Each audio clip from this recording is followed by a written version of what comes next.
Hi there. Do you have your headphones on to hear this immersive audio production? It'll sound so much better. Under a nearly full moon, the Syria crashed against a reef in the South Pacific Ocean in 1884. When I close my eyes, I can almost see her, this grey and white sailing ship rolling and pitching, surrounded by an angry sea.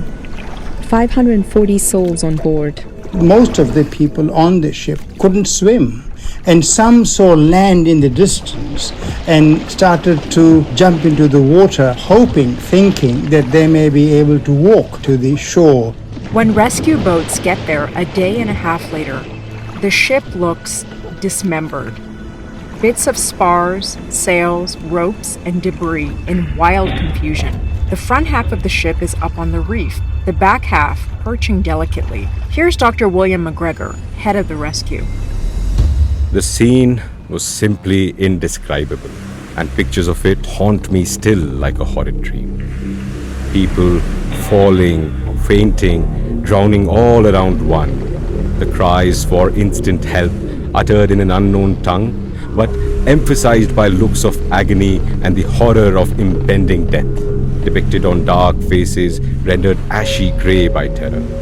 Then again, the thundering, irresistible wave breaking on the riven ship, still containing human beings.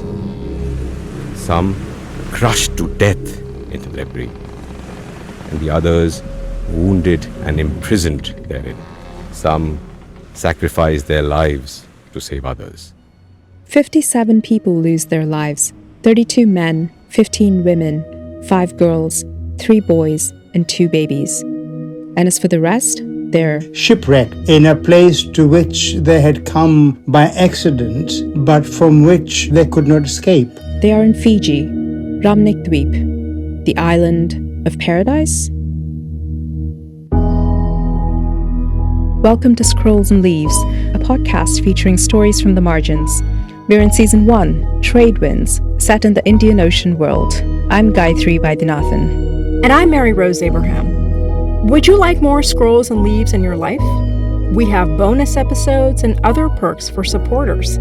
Head over to scrollsandleaves.com/support to learn how to give as little as 75 rupees or $1 a month. Your support means that we can continue to create this podcast. Thank you. In 1833, England ended African slavery, and then found the former slaves would much rather not work on plantations, even if given a salary. They have to be replaced. But by whom? Between 1833 and 1917, more than 1 million Indians traveled on ships to British colonies to fuel the economic engines of empire. They were called Girmitiyas.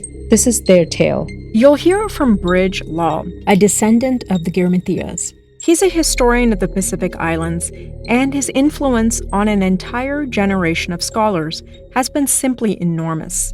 He has so many awards that I can't list them all. He's a member of the Order of Australia and an officer of the Order of Fiji. And in 1997, he literally helped rewrite the Constitution of Fiji. And then there was a military coup. The Constitution was cancelled, and he was expelled for life.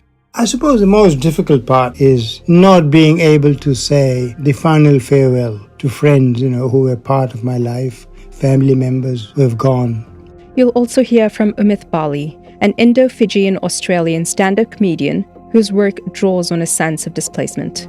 I identify as, I don't know. I identify as someone who's just trying to freaking take it one day at a time. This is episode 5. My home is in my heart.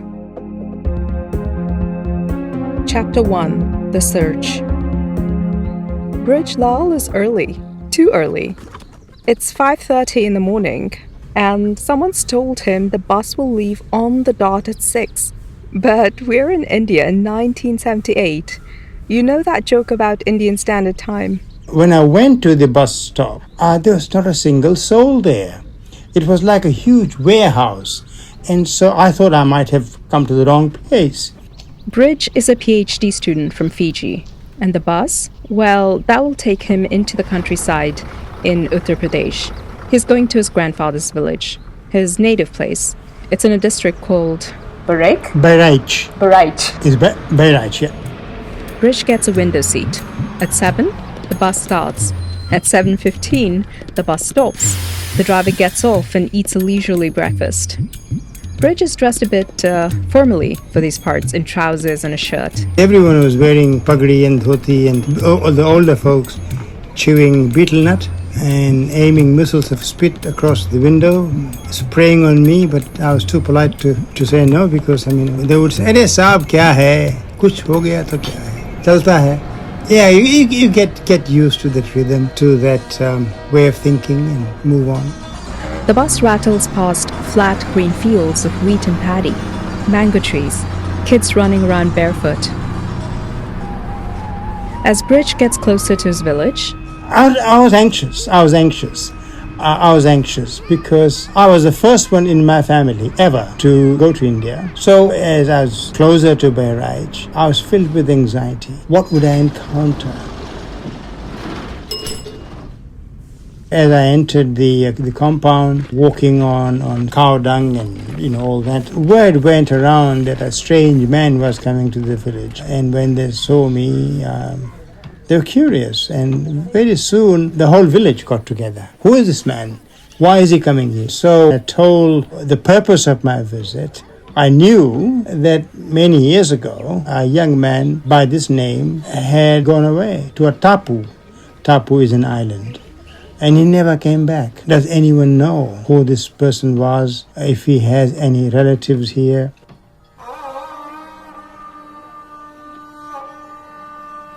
Chapter 2, Drought. Hey, are you lost? We're still in Bahraich, but it's 70 years earlier, 1907. Here's Brij's grandfather, or Aja. His name is Mangre Lal. I don't know precisely what he's up to at this moment, but let's imagine him walking on a dusty road into town. He was a very tall man, very, very tall man, well built, and apparently he was a stick fighter. People could throw stones at him from any angle, and he would use the stick to fend off the stones. And apparently he was a very accomplished sarangi player. Sarangi is Indian violin. The land is so dry. Not that long ago, the fields were green.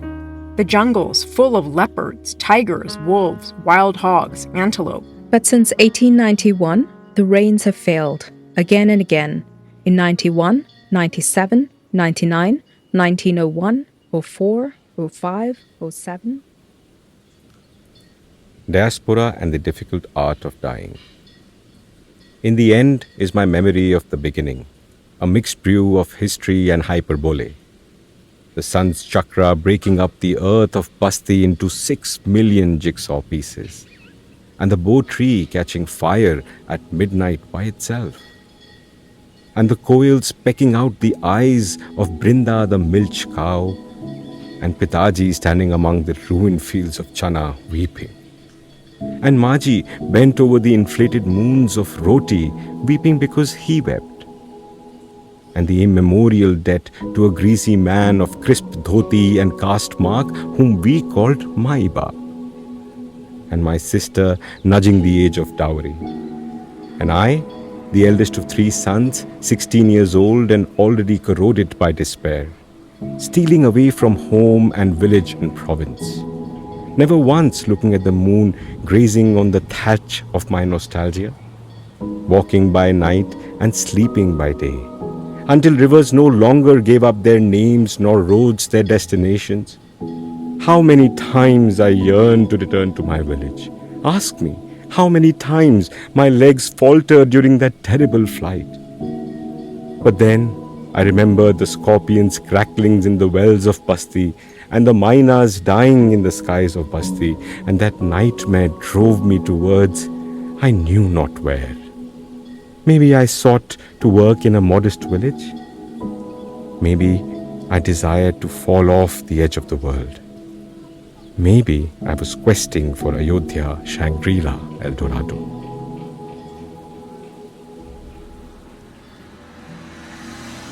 This poem is by Fijian poet Sudesh Mishra. Millions of people are leaving to escape drought and in search of work. In the jute mills in Calcutta, the tea gardens in Assam, the coal mines of Bihar, and even across the Black Ocean, the Kalapani, to Mauritius, British Guyana, Trinidad, Jamaica, West Indies, Natal, Suriname, Fiji, Malaya, Sri Lanka, Burma. So Aja's reached town. He goes to the district police station. He met a recruiter. They asked him questions about what he was doing and whether he would like to make some money, whether he would like to go to this fabulous place called Fiji Ramnik Dweep. He puts his thumbprint on an agreement, a girmit. This moment here, it's important. I think possibly the most important of Aja's life. He's transforming. He's become a Girmitiya. He'll work in the British colonies abroad for 5 years. The authorities examine and certify him. We have examined and passed the above-named man as fit to immigrate, that he is free from all bodily and mental disease, and that he has been vaccinated since engaging. Has appeared before me and has been engaged by me on behalf of the government of Fiji as willing to proceed to that country to work for hire. The New Year's dawn, and it's now 1908. Aja is in a depot in Calcutta, waiting. He's tempted to go back to Bahraich, to his family, his plot of land, his language, caste, culture, everything that's familiar. But he's eaten the recruiter's salt. हम नमक हराम नहीं हैं. He's no traitor. He says 5 years will go like 5 minutes. And didn't Lord Ram spend 14 years in exile? 14 बरस राम बन बसी. On February 18, Aja climbs aboard the ship SS Sangola. He finds himself a tiny space in the cramped quarters. I get a kick out of the names of these ships. Leonidas, Pericles, Ganges, the ill-fated Syria, of course, which wrecked off Fiji 24 years before Aja's trip. Such beautiful names for vehicles of a perilous voyage. The Girmitiyas called them चलता गिरता जीता जागता जनाजा. floating funeral processions. One day on the ship, a man of a high caste hides a potato. He doesn't want his food touched by the lower castes. The ship's officers find out and put the potato in his mouth, and they march him back and forth on deck, to much amusement. The old ways can't survive the Kalapani, or black waters. What Kalapani meant, metaphorically, was the rupture of one world from which the migrants had come. There was no going back. All the caste and customs and traditions could not survive in the cabins of these ships, and most certainly not on the plantations. It's on these ships that the Girmitiyas first fall sick with longing for home. Here's Sudesh Mishra, who wrote the poem you heard before. One gets sick at sea, but that sickness never goes away because you're displaced forever from Matrabhumi, your motherland. So you basically carry that sickness with you, and the only way to be rid of it is if you actually die into the Vanua, that is the new land, which you have to accept and it has to accept you. It works both ways, yeah? After 3 long months, Aja arrives in Fiji.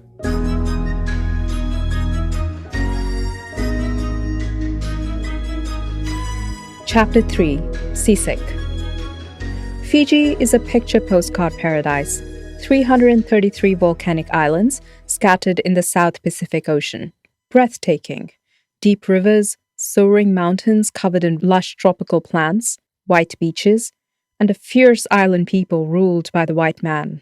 It is the inverse of the Indian plains. A lot of people, when they got off ships, they kissed Mother Earth, glad to be back on land. The Girmitiyas are assigned to sugar plantations run by the Colonial Sugar Refining Company. If I say bonded labor, what do you think of? Yeah, it's way worse than that. There's seemingly a dozen ways to die. Women are raped. Children get cholera. People are whipped by their supervisors. Some hang themselves. They drown crossing rivers. They die of heartbreak. But Aja is lucky. Here he is on a plantation with a supervisor who's actually a good guy. Aja's tending to horses because he worked with animals back in India. This is one of the better jobs, and after 5 years of labor, as promised, he's free. If he wants, he can go back to India. But hey, is life ever that simple? My grandfather went to Fiji as a single man. He became very friendly with a man who was married, and things didn't work out. And so she left with my grandfather, with the 3 young children. Remember talking about the early 20th century. When I look at my grandma, and I knew her when she was, by then she had lost her mind, more or less. But she was a very strong woman in the sense of going, living with my grandfather, bearing him 2 more children, working in the fields, raising a family. And if you look at women during indenture and after indenture, the amount of work they did in the fields, hoeing cane, planting rice, making sure that there was food on the table for children. And I think this is what I talk about, how strong-willed these women were. I feel that is something that legacy has passed on down the generations. Aja's leased some land from the island people. He's planted peanuts and rice and vegetables. He's settling into the land, the vanua as the islanders call it. He has kids who also work the land, and later, grandkids. His favorite is the middle one, Brij. But as life's pursuits end, his thoughts return to childhood.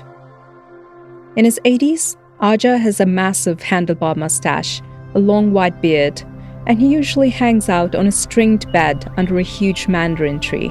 And I remember very well when some other Girmitiyas would come home, smoke hookah, and talk in a language no one understood, their village dialect. And sometimes they would get very emotional. They'd sing bhajans and other folk songs which we didn't understand. They also kept themselves culturally alive through music, the reading or recital of Ramayana, festivals. For folk people, for ordinary peasants, it was holy. Phagua. Phagua was a time when people let their hair down or whatever was left of it. Get drunk and maybe merry and so on. And that's where Aja gets stuck in his old age, in his memories of home. He tells stories about Bahraich to his grandson Brij, who's sleeping next to him the morning he passes away in 1962.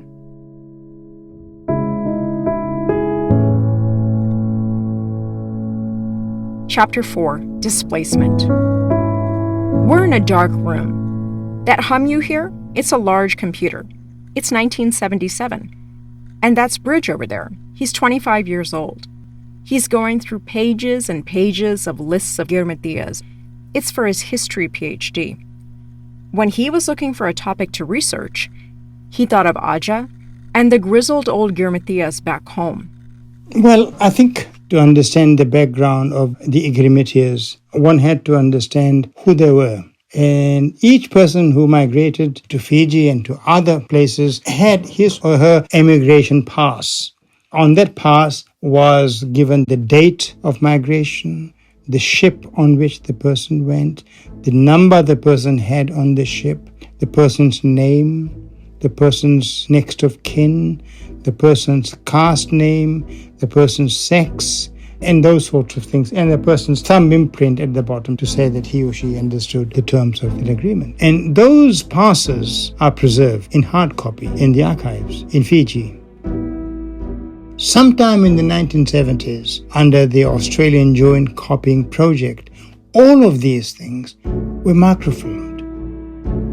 And microfilmed copies of emigration passes, suicide registers, plantation registers, and a whole range of other things is available in several places. New Zealand, several libraries in Australia, and so on. So there were 45,439. I remember these figures very well. They had come from North India, right? There they were.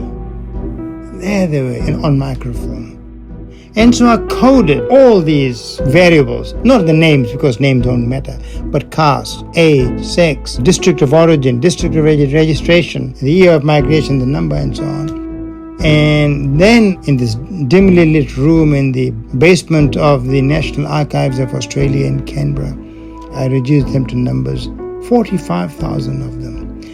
7 days a week sometimes, for 7 months continuous. It was just really, really, no one had ever done that, and people would be foolish to try it again. I can tell you that much. But then I did it, and I used, those days, you're not talking about PCs. There was one huge humming UNIVAC computer in a whole room.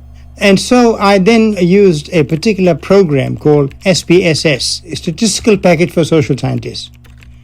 And I then coded the data, put that through the system. Thousands of pages came out. So I knew exactly how many came from which district over how many years, which caste, which sex, how many married. The whole detail, right? And so my thesis was in 2 volumes. Second volume is just tables and tables and tables, year by year. So I got a very, very fine picture of who these people were. And the interesting thing is, when I look back upon it now, or even a few years later after I finished my PhD, in a way I felt good that these Girmitiyas were not merely numbers. They were my people. They were my people. And I was paying homage to them by looking at each and every of the emigration passes. Sometimes there would be a death on the ship. Just tears. What do? You see, this person's life has ended before it began. And they would wrap their bodies in white cloth and then in the deep dark of night throw them overboard into the sea. Or a child was born and a new life began. And in the end, the result of that work was I demonstrated absolutely, irrefutably who these people were. They were not all riffraffs and flotsam and jetsam of humanity that colonial officials made them out to be. These were a fair, representative cross-section of Indian community migrating because of deteriorating circumstances in the 19th century. After his computer analysis, Brij goes to India in 1978 for the first time, and that's where we left him, remember? In Bahraich. He's inquiring about his grandfather. My Aja left for an island a long time ago. Does anyone know him? Nobody knew, except an old woman, must have been, 200 years old, sitting in a hovel, in a distance. She saw the village surrounding me, crowding. And she said, "Ika hangama hoy hai? What is happening?" And somebody said, "Oh, this man has come and is looking for his ancestors or his Aja." And then she came to me slowly and we talked. Then she remembered. Ham janit hai. I know. In the Bhojpuri, right? Hum janit hai. She said, yes, there was a young man who had left and he never came back. Then she mentioned to me, so-and-so is my relative. That so-and-so, as he approached me, he sobbed uncontrollably. And his son, who would be my cousin, he touched my feet in respect and we cried. I also cried. It was a very emotional, intensely emotional experience. When I saw him cry, I realized that my journey began here, in a sense. He said, "No, I think you should come back. There's a school here. You can teach our children here, and we can all live together again as one happy family." And I knew in my heart of heart then that much moved as I was by that experience. India was not my country. It was my grandfather's land, not mine. And that realization tore me apart, really. I understood Indian culture. I grew up with Indian culture in Fiji. I loved Hindi music. We saw Hindi movies. But I could not really identify with the place in a way that was expected, I suppose. And it was there I realized I was a Fijian. So I said goodbye to them. Some little girl, apparently in my extended family, was getting married. And so I contributed my share, in quotes, to the expenses, and then I left. Brij can now let India go. He can now accept he is from Fiji. But Fiji cannot be his.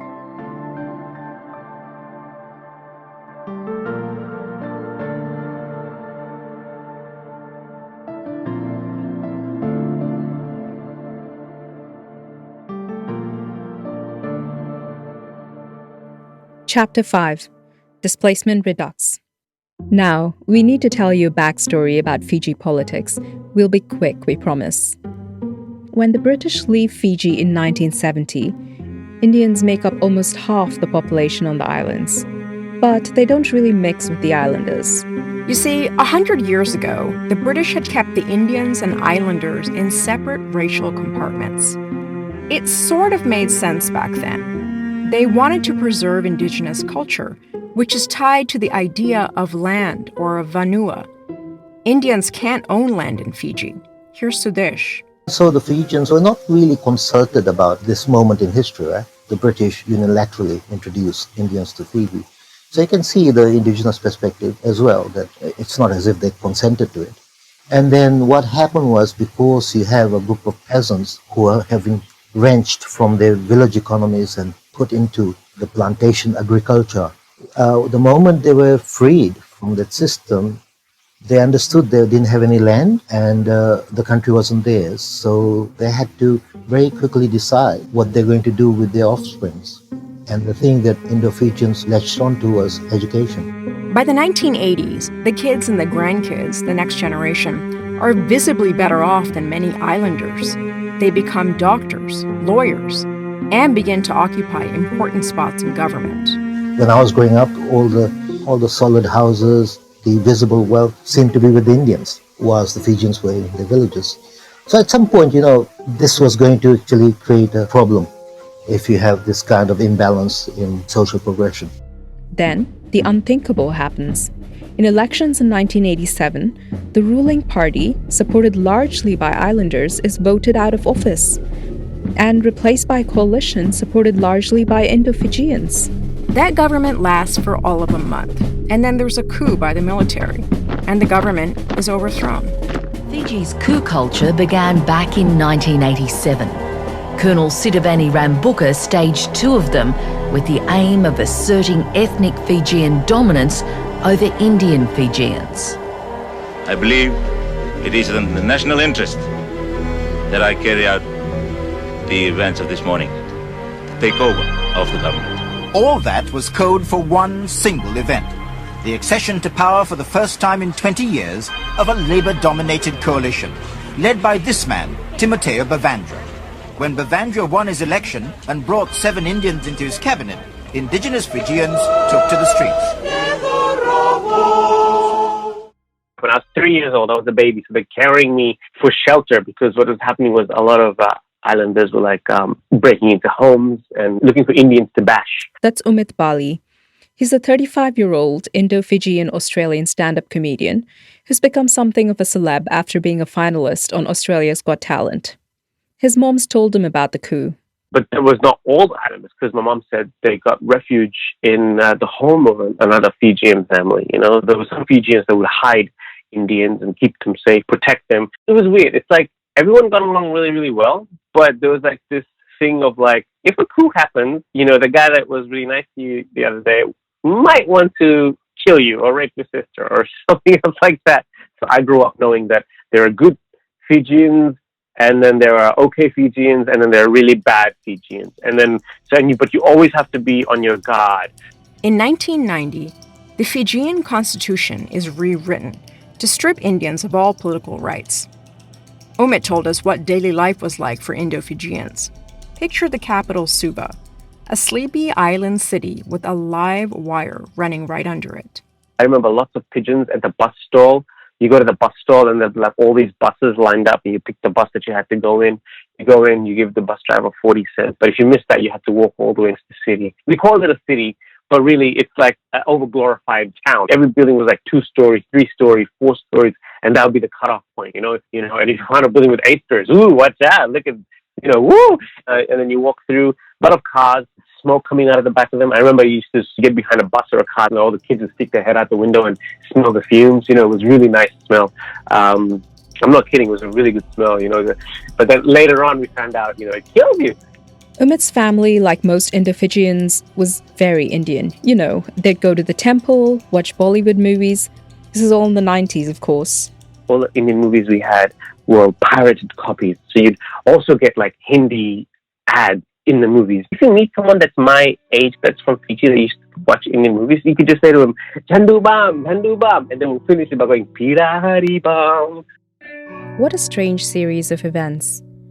Families like Umit's are so Indian, and yet they haven't set foot in India since their great-grandparents. The Girmitiya suffered on the plantations, and then they adopted a new homeland where they were considered an inferior race. And then, in a strange reversal of power, their children and grandchildren begin ruling the nation, and then they're kicked out. Since 1987, almost half the Indians on the island have emigrated. They've gone mostly to Australia, New Zealand, US, Canada, places where most everyone's an immigrant of some vintage. Some have gone for studies. Others have relatives who sponsor them. And some have found more troubling routes. The goal is to escape poverty 80% of the time. And the 20% of it is because sometimes, things would be going really, really well, and then there's a coup and everything's screwed up. When I was growing up, I had all these cousins. They'd be like turning the 18, 19 age.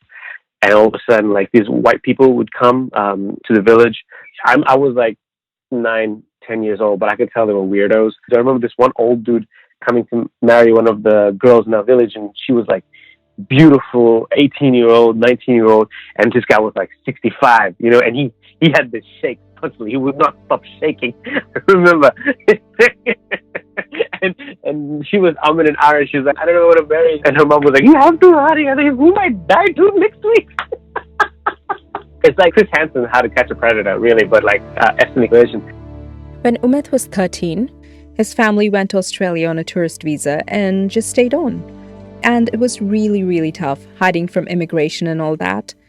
Umit was working in retail to take care of his family. I was working 6 nights a week, and I was doing it to provide for my family. A moment came where my boss was really mean to me. Every time I come into work, he would just take a baseball bat, figuratively speaking, and just smash my knees, tell me everything I did wrong. We'll not even talk about one thing I did right. Just tell me how I stuffed this up, I can do this, that. That was going on for a couple of months, but this time, it just made me go, it's gotta be more than like just surviving like this, I think it was just, I felt lost. I just needed to know where I came from or where was the point of all this. And I think like when you're someone who is searching for answers or someone who is desperate or someone who is defeated, that's when religion becomes, you want to know if there's more perhaps. And I found the Hare Krishnas, and I bought a book and I listened, and then I went to an ashram and I hung out with the other devotees there, and then I went to eat some food at Govinda's restaurant, and then I went to a couple of kirtans. As I listened to him, I was reminded of Aja and the Girmitiyas sitting under a tree singing kirtans, longing for home.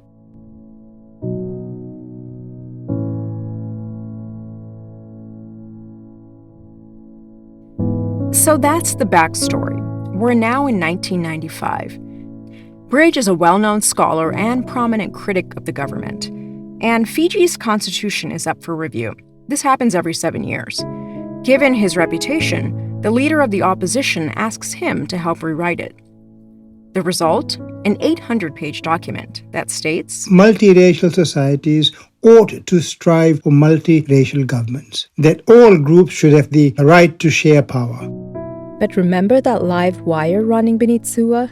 In 2006, there's another coup, and Brij's constitution is cancelled. I took a very strong stand. As a former constitutional commissioner, as someone who had spent his entire life studying the history of our people, someone who had seen so many opportunities missed to take Fiji in a new direction, I took a strong stand, basically saying that coups never solve problems and that we should strive for dialogue, discussion, and the military did not like my narrative. So they banned me for life in 2009. A couple of months later, they banned my wife. So we have been living expelled for life all these years in Australia. How did that make you feel? I don't know. I don't think anger is part of it, but a certain sense of sadness. Sadness that this is such an archaic way of dealing with legitimate democratic dissent in a world of galloping globalization, of porous national boundaries, this age of travel and technology that does not respect those boundaries. Do you miss Fiji? I suppose the most difficult part is not being able to say the final farewell to friends, who were part of my life, family members who have gone. That's where I was born. That's where my parents are buried. That's where my earliest memories were formed. That ancient urge to connect at the moment of departure, it's not going to happen, but there's nothing that I can do. It's similar to how it was for your grandfather, perhaps. Well, in some ways, yes, but he could return if he wanted to. He had that right. I don't. Such is life, young lady, that if you stand up for certain values, you pay the price. But you ask yourself this question, aren't there certain things worth defending? Doesn't there come a time in one's life when you draw a line in the sand and say, this far and no further? A lot of people in Fiji would say to me, look, Doc, what is the point? Why are you banging your head against the wall? You live in Australia. Let these buggers go to wherever they want to go. Don't bother. Don't waste your time. But I hear what they're saying, but you just can't turn away from violence and from abuse of human rights. Some people can do it, but I can't. You see? So there it is. Thanks for listening. I'm Gayatri Vaidyanathan. And I'm Mary Rose Abraham. Next time on Scrolls and Leaves. What does a shipwreck off the coast of Sri Lanka have to do with science fiction master Arthur C. Clarke? Tune in 2 weeks to find out. Our sound designer is Nikhil Nagaraj. The storyteller is Sumit Kumar. This episode was produced by Gayatri, Mary Rose, with assistance from Iman Iftikhar, Sasha Samina, Alexa Stanger. You were listening to Scrolls and Leaves in collaboration with the archives at the National Center for Biological Sciences. Our thanks to Brij Lal, Padma Lal, Umit Bali, Sudesh Mishra. And a shout out to listener Thana Trivedi for letting us know Sudesh's poetry. Thanks to our episode supporters. The Yale Mellon Sawyer Seminar, The Order of Multitudes, Atlas Encyclopedia Museum, and Anjana Badrinarayanan of NCBS. For more information and past episodes, visit scrollsandleaves.com, or you can follow us on Twitter at scrollsleaves, or on Instagram at scrollsandleaves, or like us on Facebook and subscribe wherever you get your podcasts.